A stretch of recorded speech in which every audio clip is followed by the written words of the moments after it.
मन में नाम प्रभु का राखो, मन में नाम। देखिए हम चाहे अयोध्या घूमना, चाहे काशी घूमना है, और आजकल तो लोग यहाँ पर नहीं जाते हैं, लोग जाते हैं दिल्ली, नोएडा, बेंगलोर, इसलिए घूमने के लिए। और हरिद्वार काशी में भी जा रही है, तो लोगों से पूछो क्या करने गए थे, तो क्या कहते हैं घूमने गए थे। ये नहीं कहते कि दर्शन करने गए थे, क्या करने गए थे, घूमने गए थे। लेकिन करे मन में नाम प्रभु का राखो, मन में नाम प्रभु का राखो, धोती पहनो या जगत में कोई न परमाए, जगत में कोई न परमाए। हमारा परमात्मा ये नहीं देखता है कि आपने पहना क्या है, आपने क्या पहना है, तो ये नहीं देखता है। और ये भी नहीं देखता है कि आपने क्या चढ़ाया है। लोग तो दिखाने के लिए भी मंदिर में जाते हैं, फल फूल चढ़ा देते हैं, क्या बोलते हैं, बेल पत्र। देखो आजकल यही चल रहा है, शंकर जी के बेल ऊपर बेल पत्र चढ़ा दो, मेरा बच्चा पास होता है। अच्छा एक बात बताइए, बेल पत्र को चढ़ाने से अगर सभी पास हो जाओगे तो फिर बेल देता ही कौन। और हमारी समझ में इतने अंधे में फंस गए कि बेल पत्र चढ़ाते चढ़ाते कोई बेल पत्र भी नहीं मिलता है, सब उखाड़ उखाड़ के शंकर जी के ऊपर चढ़ा देगा। इसलिए हमारा प्यारा प्रभु ये नहीं देखता कि तुमने क्या चढ़ाया है, वो ये देखता है कि तुमने किस भाव से मुझे पुकारा है, मेरा दर्शन किया। इसलिए मन में नाम प्रभु का राखो, मन में नाम प्रभु का राखो, धोती पहनो या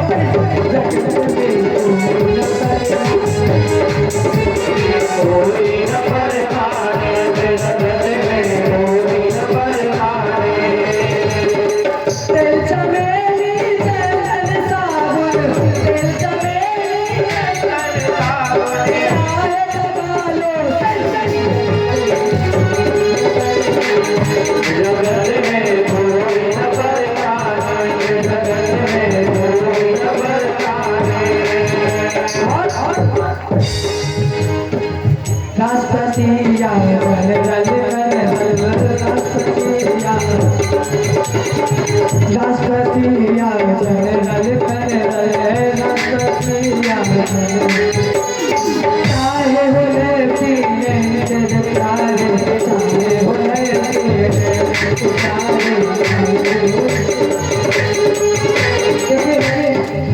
चाहे राष्ट्रपति हो, चाहे जनरल हो, चाहे जितना बड़ा कर्नल हो, चाहे जितना बड़ा ऑफिसर हो, चाहे जितना बड़ा डॉक्टर का मालिक हो, लेकिन क्या कल सभी को खा जाएगा, कल सभी को खा जाएगा, लेना चाहे जगत में कोई न परमाए, जगत में कोई न परमाए। चमेली चंदन साबुन, चमेली चंदन साबुन, चाहे लगा लो जगत में कोई न परमाए, जगत में कोई न परमाए।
चाहता है, परमात्मा का पक्का भक्त। वो जिसे नहीं बोलते आजकल तो गवर्नमेंट, सच्चा गवर्नमेंट बनना चाहते सभी, बनना चाहते बताइए। अरे तो बनना चाहते दोनों हाथ उठाइए, सभी बनना चाहते हैं।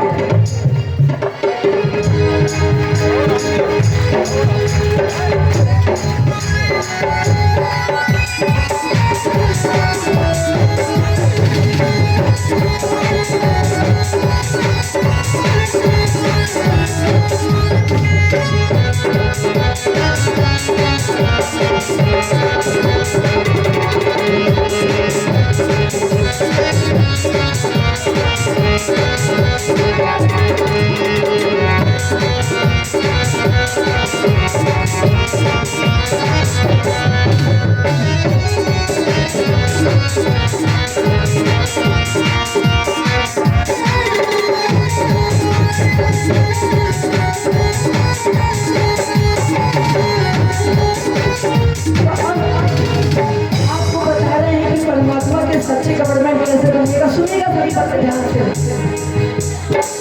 साधु संत करिए, साधु संत की संगत करिए, साधु संत की संगत करिए, साधु संत की संगत करिए। सच्चे गवर्नमेंट प्यार है, सच्चे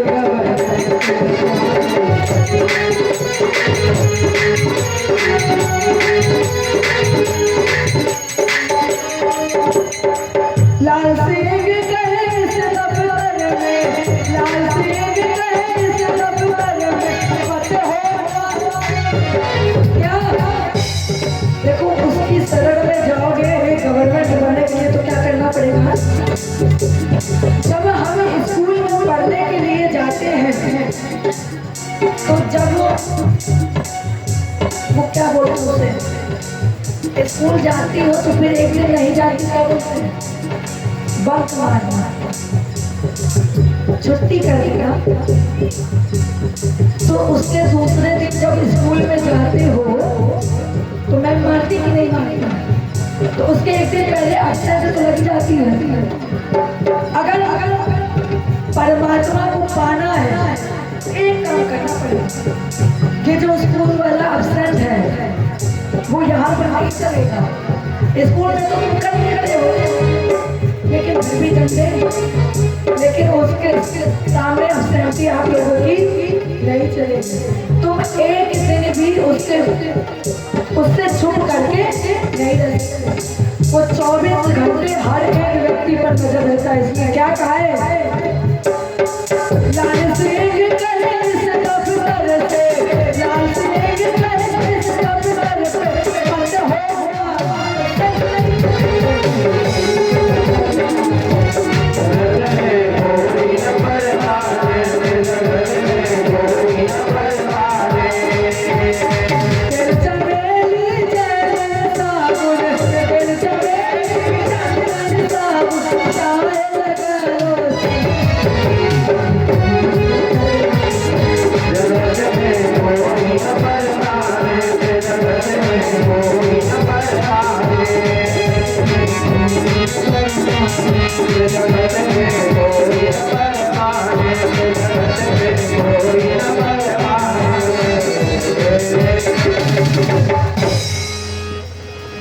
काल सभी को खा जाएगा,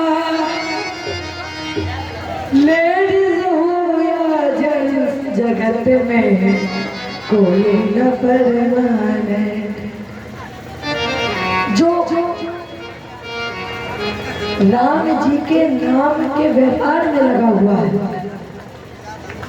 वो मोह की रात्रि में जगा हुआ है। लक्ष्मण जी कहते हैं, यही जग जामिनी जागई जोगी, परमारथी प्रपंच योगी। निषाद जी, आप जिनके लिए रो रहे हैं वो राम जी जीव नहीं है, वो राम जी ब्रह्म है। इनके चरणों में प्रेम करना ही परम परमार्थ है। जैसे ही लक्ष्मण जी ने कहा राम जी जीव नहीं दम है, तो राजे निषाद जी राम जी के चरणों में दंडवत करते हैं। अगले दिन बरगद के वृक्ष के दूध को मंगा करके केस में लगाकर सिर पर जटाओं का मुकुट बांधा। लक्ष्मण भैया के साथ सुना जी ने कहा कि महाराज जी मैंने आपको 4 दिन बल दिखा करके वापस बुलाया है। यहाँ पर सत्य की दुहाई दे करके राम जी ने सुमंत जी को वापस अयोध्या भेज दिया। बरबस सुमंत जी को अयोध्या लौट कर जाना पड़ा। अब इधर राम जी गंगा जी के किनारे पहुंचे। अब यहाँ पर देखिएगा राम जी के सामने बहुत सी नाव है, लेकिन राम जी की दृष्टि किस नाव पर पड़ी जो सबसे बीचों बीच खड़ी थी, दूर खड़ी थी। और वो नाव किसकी थी जानते हैं आप सब? राम जी जिस नाव पर बैठ कर गए वो नाव किसकी थी? केवट जी की। भगवान ने कहा केवट नाव लेकर के आओ और मुझे उस पार ले चले। भगवान ने कहा नाव लाओ, केवट जी ने कह दिया नहीं लाऊंगा। एक बार भी केवट जी ने संकोच नहीं किया, सीधे सीधे मना कर दिया कि मैं नाव नहीं लाऊंगा। राम जी बोले केवट नाव ले आ, मुझे नाव पर बैठा लो, पार करा दो। केवट जी बोले नहीं लाएंगे। क्यों नहीं लाएंगे? मैंने सुना है कि आपके पांव में जड़ी बूटी है और आप जिस भी चीज पर पांव रखते हो, और इतना ही नहीं, आपने एक पत्थर पर पांव रखा तो वो पत्थर मनुष्य बन गया। आपके चरण कोई साधारण चरण नहीं, जड़ी बूटी बनी हुई है। और राघव आप जानते हैं मेरी जो नाव है वो लकड़ी की नाव है, और अगर आपने मेरी नाव पर अपने पांव रखा और नाव वो स्त्री बन गई तो फिर मेरे बच्चों का पालन पोषण कैसे होगा? इसलिए अगर गंगा पार जाना चाहते तो एक काम करिए, क्या आप अपने पांव को धुला लीजिए। राम जी ने कहा धो लो, कुछ नहीं बोलेंगे। लक्ष्मण जी ने कहा आप कैसी बात कर रहे हो? आप जो उदाहरण दे रहे हो कि राम जी ने पांव रखा वो मनुष्य बन गया पत्थर पर, तो वो घटना एक ही बार तो घटी है। और ऐसा तो नहीं कि राम जी ने पांव उसके बाद रखा हो, कई जगह पांव रखा। तो ये भी नहीं कि जगह जगह पांव रखने पर हर पत्थर मनुष्य बन गया हो। केवट जी ने कहा मैं जानता हूँ कि सारे पत्थर स्त्री नहीं बने, मनुष्य नहीं बने, लेकिन अगर फिर भी आप चाहते हैं कि मैं आपको गंगा पार करा दूं तो आप केवल अपने पांव धुला लीजिए। लक्ष्मण जी ने पूछा क्यों? केवट जी ने कहा जब मैं आपके पांव को धुलूंगा तो जितनी भी जड़ी बूटी है वो सब धुल कर बह जाएगी, इसलिए आप अपना पांव धुलवा लो, फिर उसके बाद गंगा पार। अच्छा दूसरा रास्ता और है क्या? थोड़ी दूर किनारे किनारे चलने पर एक ऐसा घाट है, वहां पर केवल कमर तक पानी है। आप ऐसा करिए कि मैं आपको वहां पर पैदल पैदल ले चल रहा हूँ, आप चलिए मैं ले चल रहा हूँ। वहां पर नाव की जरूरत नहीं पड़ेगी, लेकिन हाँ एक शर्त है, चलना है तो फिर रात्रि में ही चलिएगा, दिन में नहीं चलेंगे। फिर लक्ष्मण जी ने पूछा क्यों रात में, दिन में क्यों नहीं? केवट जी ने कहा अगर दिन में मैं लेकर गया तो जितने भी गांव के लोग हैं वो सब कहेंगे कि तुमने मेरा खर्चा पानी कम करा दिया, और सब जान जाएंगे कि इधर से भी रास्ता है तो सब लोग इधर से जाने लगेंगे। इसलिए रात्रि में चलना है तो फिर रात्रि में ले चल जाए, और अगर नहीं चलना है तो आप पाँव धुला लीजिए और चलिए, हमें कोई दिक्कत नहीं, आप पाँव धुला लीजिए। प्रभु मेरे छोटे छोटे बच्चे हैं और मेरे छोटे छोटे बच्चे, मेरी पत्नी इसी नाव के भरोसे जीवित है, मेरा परिवार इसी नाव पर चलता है। इसलिए प्रभु आप अपने चरण धुला लीजिए और मैं आपको गंगा पार करा दूंगा। भगवान फिर भी कुछ नहीं बोले। केवट ने कहा प्रभु एक बात स्पष्ट कर दे, क्या आप जानते हैं ये नाव केवल मैंने ही नहीं चलाई है, हमारे पर बाबा नाव चलाते आए, बाबा नाव चलाते आए, और बाबा के बाद मेरे बापूजी नाव चलाते आए, और बापूजी के बाद ये केवट नाव चला रहा है, और इसके अलावा मेरे पास और कोई कर्म नहीं है। इसलिए आप केवल चरण झुला लीजिए और कुछ नहीं मांग रहे आपसे। लक्ष्मण जी ने कहा केवट जी एक बात बताओ, 2 घंटे से आप राम जी को समझा रहे हो, क्या आप पत्नी को नहीं समझा सकते? कह देना अपनी पत्नी से कि राम जी नाव पर बैठकर चले गए। केवट जी हाथ जोड़ करके बोले लक्ष्मण जी, राम जी को समझाना सरल है लेकिन अपनी पत्नी को समझाना सरल नहीं है, क्योंकि इसी नाव से मेरा परिवार जीवित है, और अगर यह नाव चली नहीं तो मेरा परिवार भी चला जाएगा।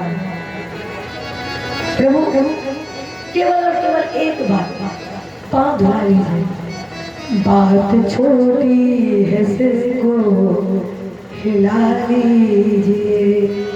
अरे आप कुछ बोल नहीं रहे, कम से कम शरीर हिला दो तो हम पाँव धुल के गाँव ले चले।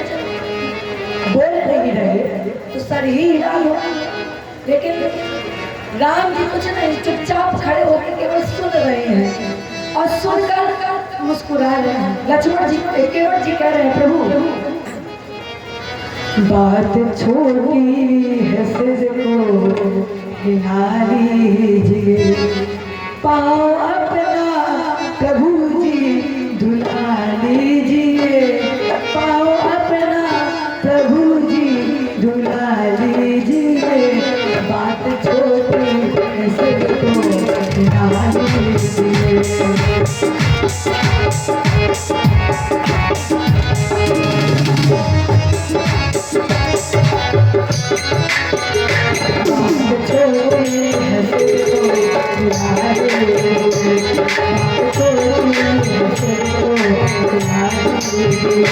पाओ अपने प्रभु जी धुला लीजिए, पाओ अपने प्रभु जी धुला लीजिए, बात छोटी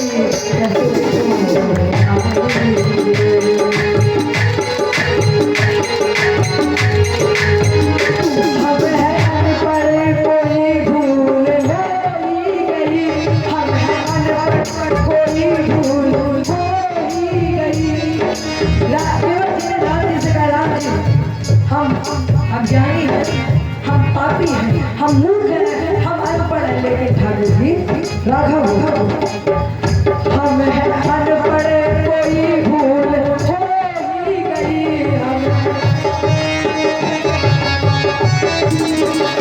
आप मालिक है सब कुछ भुला दीजिए। आप जगत के मालिक हैं, सृष्टि के मालिक है। मुझे अनपढ़ से गलती हो सकती है लेकिन आपसे कोई गलती नहीं हो सकती, इसलिए आप मालिक है सब कुछ भुला दीजिए, पाओ अपने प्रभु जी धुला लीजिए।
इसलिए क्या नाम लेकर किसी को बुला लीजिए, नाम लेकर किसी को बुला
आप भी दुलारना चाहते हो और मैं भी दुलारना चाहता हूँ, इसलिए क्यों देरी कर रहे हो?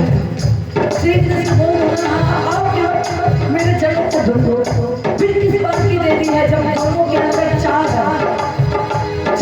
दोनों की है, देर किस बात की? चाह दोनों की है,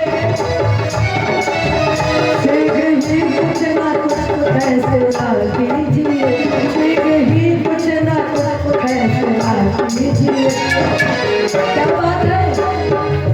बात छोटी है सिर को हिला दीजिए, बात छोटी है सिर को हिला दीजिए।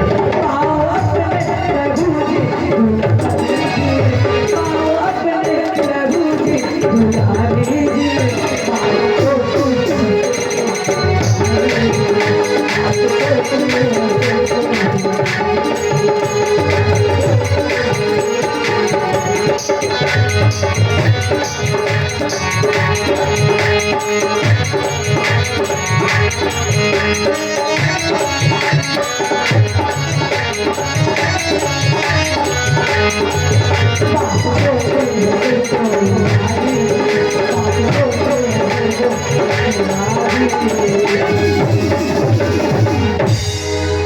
हम है अनपढ़, कोई भूल हो गई, आप मालिक हैं सब कुछ भुला दीजिए, आप मालिक हैं सब कुछ भुला दीजिए।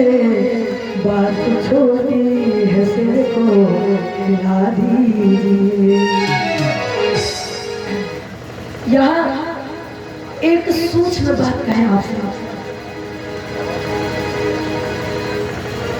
केवट जी के प्रसंग में आपको एक केवट नहीं, फिर 3 केवट दिखाई पड़ेंगे। अब 3 केवट कौन से सुनिएगा। एक केवट जी वो है जो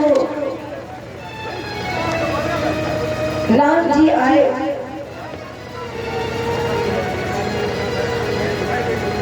तब वो केवट जी कौन है? वो केवट जी चाहते थे कि भगवान मैं आपकी सेवा करूं और नाव से आपको उस पार ले जाऊं। और जब राम जी को उस पार ले जाऊंगा तो भगवान हमको कुछ देंगे, जो देंगे उससे भोजन करेंगे और अपने घर में सबको भोजन कराएंगे। इसलिए कहते प्रभु इस नाव से मेरा परिवार चलता है, इसी नाव से मेरे परिवार को जीवित किया गया है, इसी नाव ने मेरे परिवार को जीवित रखा है। नाव चली जाएगी तो भूख मर जाएगी और बच्चे जीवित रहेंगे। थोड़ी देर भगवान से दर्शन हुआ, भगवान से वार्ता हुई। अब फिर केवट जी ने कहा कि आप पाँव धुलवा लीजिए, मैं आपको पार कर दूं। केवट जी की इस बात को सुनकर सुनी केवट के बैल प्रेम लपेटे अटपटे, बिहसे करुणा नयन चितई जान की लखन खन। केवट जी की अटपटी बातें को सुनकर भगवान मुस्कुरा उठे, बिहस उठे। और बिहसते कब है भगवान? मानस में प्रमाण है, मन बिहसे रघुवंश मणि प्रीति अलौकिक जान। जब सामने वाले के भीतर लौकिक नहीं अलौकिक प्रेम का दर्शन होता है राम जी को, तब भगवान बिहस पड़ते हैं। केवट जी ने कहा कि मैं आपको पार उतारूंगा, मैं मानूंगा नहीं। यहीं पर भगवान जी को केवट जी के भीतर लौकिक नहीं अलौकिक प्रेम दिखा। और जब अलौकिक प्रेम राम जी ने देखा तो राम जी बिहस पड़े। राम जी जब मुस्कुराए तो सीता जी और लक्ष्मण जी की ओर देखे। यहाँ पर महापुरुषों ने कई भाव दिए हैं। लक्ष्मण जी और मेरी माँ जानकी दोनों भगवान की सेवा में बटे हुए थे। बाम भाग की सेवा में माँ और दाहिने पांव की सेवा करते थे भैया लक्ष्मण। भगवान राम दोनों की तरफ देखे और देखकर मुस्कुराए और कहने लगे, बोलो केवट मेरे पांव को स्पर्श करने जा रहा है। और देखिए आप दोनों केवल देखते रहेंगे, आप लोग कुछ कर नहीं पाएंगे। भगवान भगत के प्रेम में यहाँ पर सारे नियम को बदल दिए, क्योंकि हमारे प्यारे प्रभु करुणा निधान है। हमारे प्यारे प्रभु पतित पावन है, इसलिए करुणा निधान सरकार ने आज केवट पर भी करुणा कर दी। करुणा निधान रहुआ जगत के दाता हुई है। अच्छा आपको ये पता है ये भजन किस भाषा में है? जानती हैं? हमारे समझ में इधर की तो भाषा है नहीं, भोजपुरी भाषा है। किसको किसको आती है भोजपुरी भाषा? यहाँ से तुम लोगों को आती है तो थोड़ी हमें भी सिखा देना। हम तो देखो यहाँ पर सीख रहे हैं थोड़ा बहुत। ये जो भजन है वो भोजपुरी में है तो हमने थोड़ा बहुत सीखा हुआ है, ज़्यादा तो नहीं लेकिन थोड़ा बहुत। इसलिए जिसे जिसे भोजपुरी आती है और ये भजन आता है तो मेरे साथ जरूर गाना। हमें नहीं आता है क्योंकि ना हम बोलते हैं ना हमारी तरफ की भाषा है। ठीक? अच्छा हमारी माताओं को नहीं आती भोजपुरी? आती है? यहाँ पे सबको भोजपुरी आती है। तो ऐसा करना आप लोग थोड़ी भोजपुरी हमें भी सिखा देना। नहीं सिखाएंगे? अरे ऐसा मत करिए माता जी। अरे कम से कम बिहार की तरफ कथा कहने जाए तो थोड़ी भोजपुरी बोल दो तो बिहार वाले भी खुश हो जाते। की बार ही भोजपुरी सीखे हैं। अच्छा तुम्हें आती है? छुपी रुस्तम है। आइए सभी लोग मीठी मीठी तालियों का सेवा सब कहें। करुणा निधान रहुआ जगत के दाता हुए है। करुणा निधान रहुआ जगत के दाता हुए है। करुणा निधान रहुआ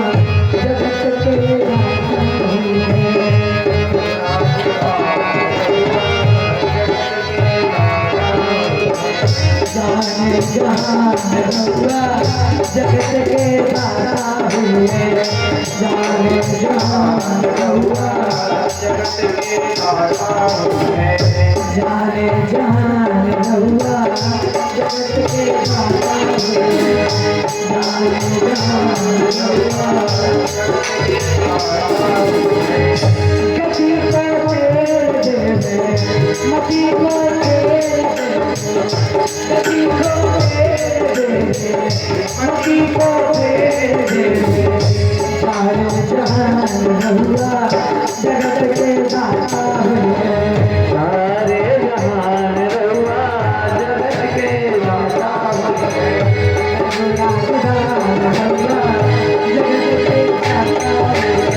करुणाल नाथ रहुआ जगत के दाता हुए गति को तेरे देवे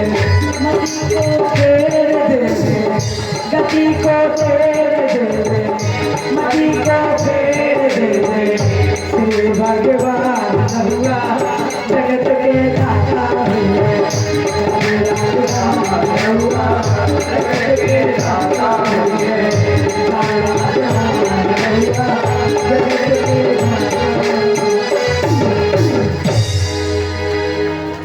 अभी तो हमने केवल इतनी ही सीखी है बस। अच्छी लगी जा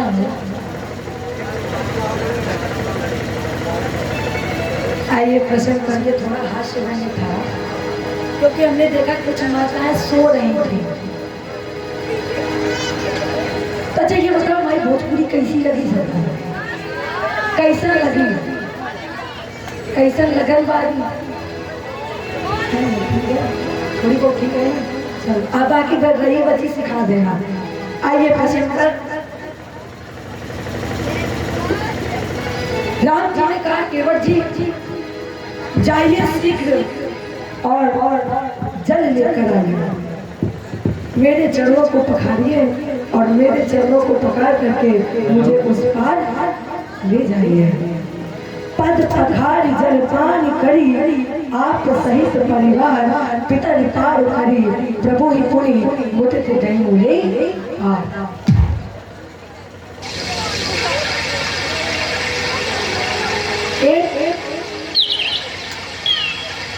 भगवान का भक्त एक भगवान का भक्त कई पीढ़ी को तारता है। 21 पीढ़ी को तारता है। 21 पीढ़ी में से 10 पीछे की पीढ़ी और 10 आगे की पीढ़ी। केवट जी ने पाँव को धुला।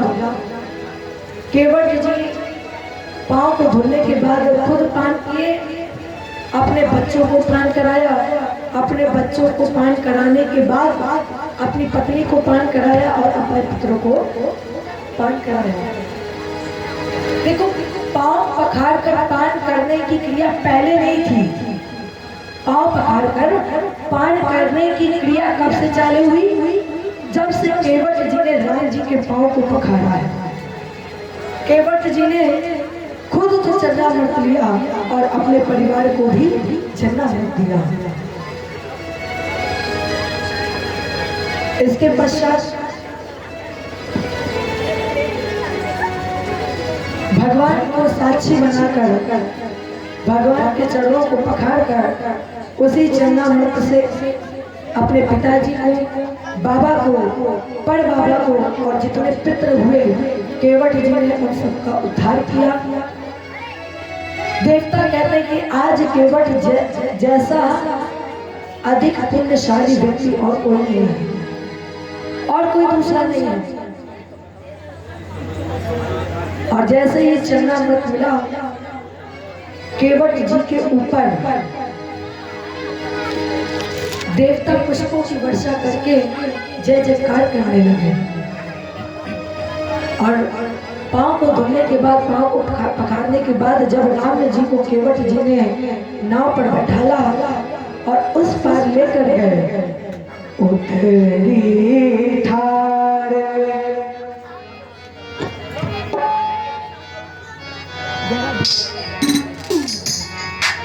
उतरी ठाड़ भय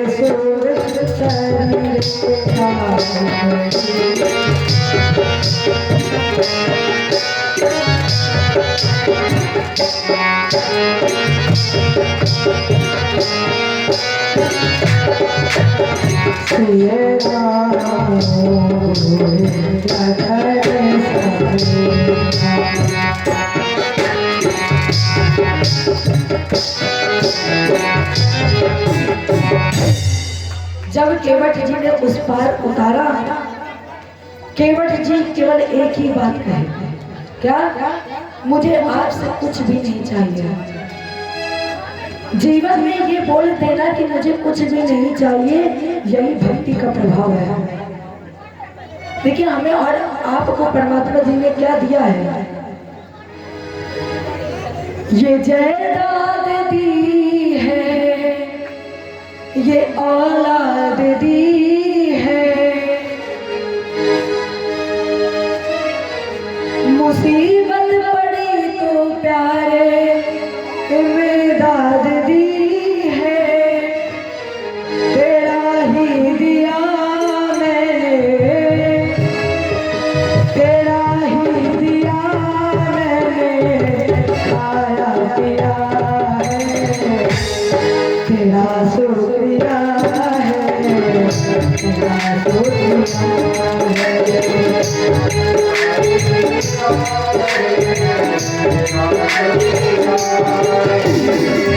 ये जायदाद दी है, ये औलाद दी है, मुसीबत पड़ी तो प्यारे इमदाद दी है, तेरा ही दिया मैंने, तेरा ही दिया मैंने, खाया पिया है, तेरा शुक्रिया है, तेरा शुक्रिया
हुई हैं जो आज इस दुनिया में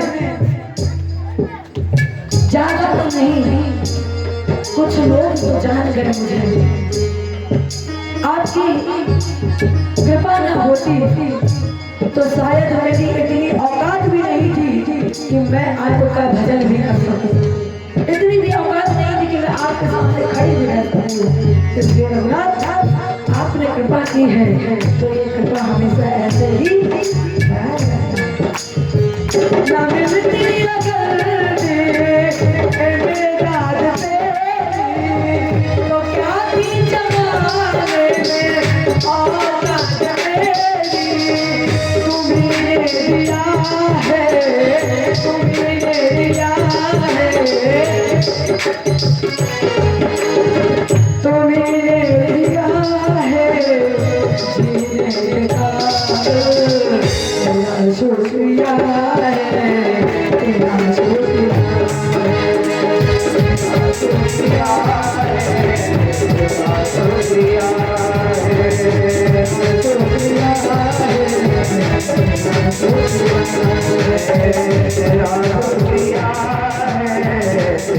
शुक्रिया मेरा भूल जाना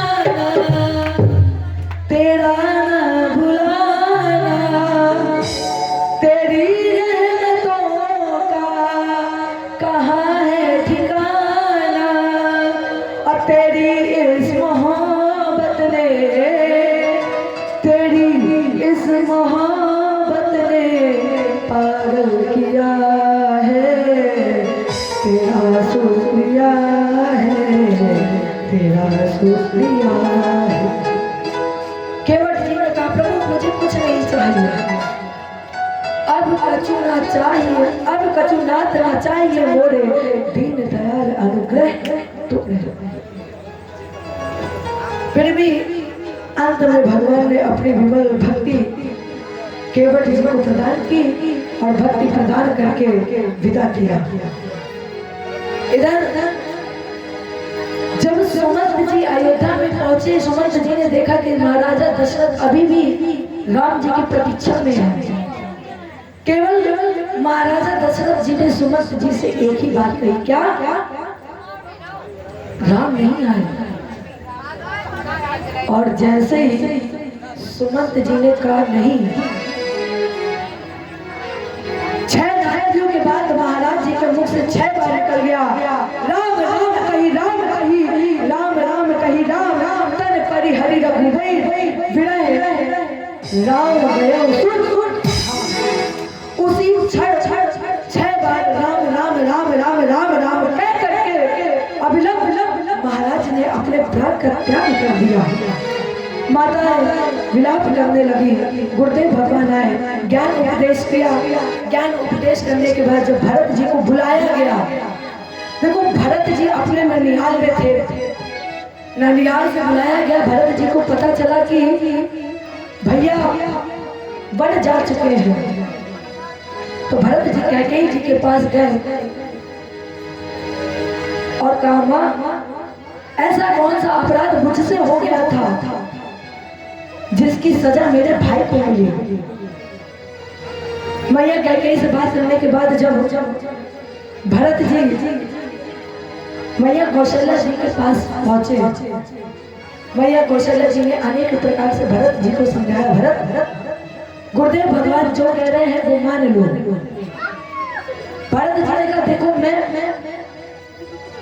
राजा बनना नहीं चाहता हूँ, ना मेरा भाई ने अभी तक ये कहा है कि भैया भरत तुम राजा बन जाओ। ये सब आप लोगों का मत है। सुमंत जी ने कहा भैया भरत जो भी गुरुदेव जी कह रहे हैं आप उनको मान लीजिए। कीजिए गुरु आयस अवश्य कहीं सचिव कर जा, जो रघुपति आए उचित जस तस तब करब बहु। राम जी जब आए उस समय जो आपको उचित लगे वो आप करिएगा। देखो भरत जी ने कहा मेरा हित राजा बनने में नहीं है, भरत का हित भैया की सेवा करने में है। अनेक प्रकार से फिर भी भरत जी को समझाया गया। भरत, गुरुदेव भगवान ने कहा, आपन जान ना त्याग ही मोहि रघुवीर भरोस। आपन जान करके भरत जी गुरुदेव जी से कह रहे कि मेरे राम, मेरे भैया कभी मेरा त्याग नहीं करेंगे। अब भरत जी और अयोध्या वासी जब चित्रकूट के लिए चले तो सारे अयोध्या वासी प्रसन्न हो गए कि अब वो समय आ गया है जब मैं अपने भैया राम जी से मिलूंगा। और जैसे ही भरत जी अयोध्या वासियों के साथ चले, निषाद राजगुरु दूर से देख रहे थे। भरत जी ने गुरुदेव जी से पूछा, कौन है ये? गुरुदेव जी ने बताया कि ये निषाद राजगुरु है, राम जी इन्हें मिले थे। तो भरत जी रथ से उतरे और निषाद राजगुरु को प्रणाम करने लगे। प्रातः काल हुए नाव को मंगा करके गंगा पार किए। गंगा पार करके जब राम जी लगे तो सीता जी ने एक सपना देखा कि भरत जी अयोध्या वासियों के साथ, सेना के साथ और माताओं के साथ चित्रकूट में आए हैं। जब मैया सीता जी ने राम जी को बताया तो राम जी सोचने लगे कि भोर बेला में, और वो भी ऐसा इतना ये सोच रहे थे, तब तक राम जी ने सुना कि भरत जी आ गए हैं। सुनत सुमंगल बैन मन प्रमोद तन पुलक भर शरद सरोरूह नैन तुलसी भरे स्नेह जन। भरत के नेत्र सजल हो गए, एक एक रोग पुलकित हो गया, सोच में आ गए। मैंने तो भरत की सूचना भिजवाई थी और भरत जी स्वयं आ गए। और जैसे ही भरत जी ने राम जी को देखा, भरत जी द्वार पर ही खड़े खड़े गिर गए। राम जी को जैसे ही पता चला कि भरत जी आए तो राम जी भागे। पटका था, पटका गिर गया, मुकुट था, जो भी था राम जी के शरीर से सब गिर गया। और भरत जी की ओर भाग खड़े हुए, भैया भरत, कि राम आ रहा है आपके पास। राम जी ने भरत जी को उठाया, लेकिन भरत जी इतना प्रेम करते थे राम जी से, एक बार भी नेत्र उठा करके भैया राम जी की तरफ नहीं देखे।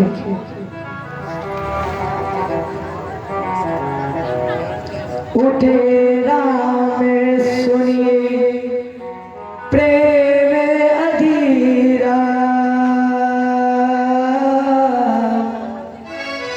कहूँ पट कहो निसंग धनु तेरा।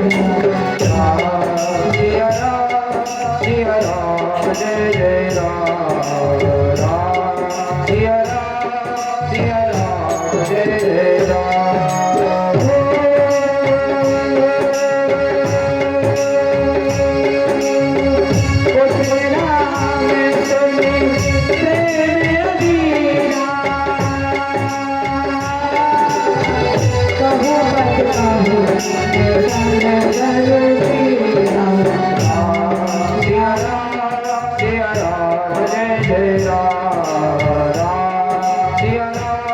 सिया राम जय जय राम।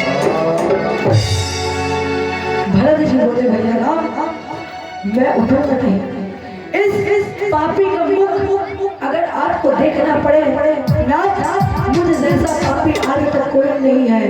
जिस भरत के होते हुए आपको 14 वर्ष वनवास जाना पड़ा, मुझ जैसा आज तक पापी कोई नहीं है। राम जी ने भरत जी को समझाया अनेक प्रकार। चित्रकूट में 5 बैठक हुई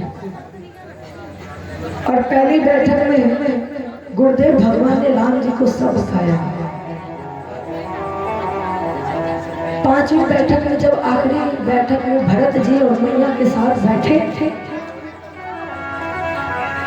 भरत जी से राम जी ने कहा, राम भरत भरत लौट जाओ अयोध्या, अयोध्या वासियों को माताओं को लेकर के लौट जाओ। भरत जी ने कहा आप एक काम करिए, क्या आप भी मेरे साथ चलिए। राम जी ने कहा नहीं भरत, मुझे अपनी माँ के वचनों का पालन करना है। तो भरत जी को राम जी ने क्या दिया? राम जी ने अपनी चरण पादुका भरत जी को दी। और राजेंद्र जब भरत जी वापस चले हैं तो भरत जी राम जी की चरण पादुका को सर पर रखकर चल पड़े अयोध्या की ओर। और भरत जी जब अयोध्या वासियों के साथ अयोध्या पहुंचे तो राम जी की चरण पादुका को आसन पर रखकर जो भी कार्य करते थे भरत जी वो आज्ञा लेकर के करते थे। भरत जी ने देखा कि राम जी जमीन पर लेटे हैं तो भरत जी जब अयोध्या लौट करके आए तो भरत जी जमीन में गड्ढा बना करके उसके अंदर लेटते थे। गुरुदेव भगवान से पूछे, गुरुदेव भैया वन में रहते हैं तो क्या मैं नंदी ग्राम में रहने चला जाऊं? क्योंकि भैया राम के वन में होते हुए भैया भरत महल में तो रह नहीं सकता है। गुरु जी की आज्ञा का पालन किया, गुरु जी ने आदेश दिया तो भरत जी नंदी ग्राम में जाकर कुटिया बना करके रहने लगे। और राज्य में इतना ही नहीं, भरत जी धरती पर नहीं सोते थे, गड्ढे में सोते थे। और नित्य उस चरण पादुकाओं का पूजन